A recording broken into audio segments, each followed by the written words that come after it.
انا حاسه ان انت مخبي عليا حاجه بقالك فتره ولازم اعرفها. هقول لك على كل حاجه، بس نتكلم بهدوء وعقل. حاضر حاضر، اوعدك طبعا ان احنا هنتكلم بهدوء وعقل، اصل احنا كبار مش صغيرين. انا اعرف واحده. كان قلبي حاسس منك لله يا بعيد. انا تخوني بعد كل ده؟ كان قلبي حاسس، كان قلبي حاسس. احنا مش قلنا هنتفاهم بهدوء؟ انت خليت فيها هدوء، ده انا هوديك السوق. سوق ايه؟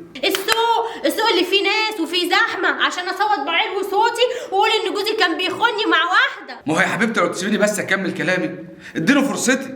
اديتك كتير وما تمرش فيك، دي اخرتها تعرف واحده عليا. اسكتي بقى، اسمعي بس للاخر وبعدين اتكلمي. هسكت خالص. انا اعرف واحده متجوزه وكمان متجوزه؟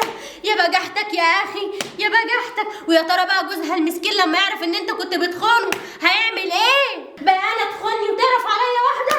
يا قلبي يا قلبي. ما انا ما خنتكيش ولا حاجه، ما خنتكيش. هتقولي علاقه بريئه؟ هو في علاقه بريئه بين راجل وست؟ حرام عليكي بقى، اديله فرصه افهمك واشرح لك، انت ظلماني. اتكلم، برق نفسك، قول حججك الواهية، اشرح لي طريقة كيف تخون زوجتك المغفلة. يا حبيبتي مش بخونك، كل الحكايه ان انا اعرف واحده متجوزه. بتقولها تاني ومش مكسوف من نفسك؟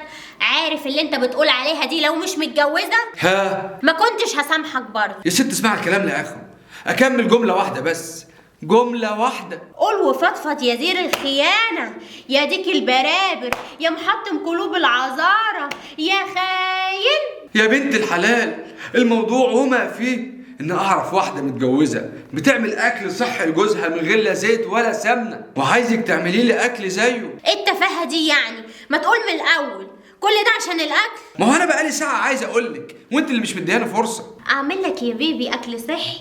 ده انت تؤمر. ربنا يخليكي ليا. مين الست دي بقى عشان اعرفها، عشان اجيبها من شعرها؟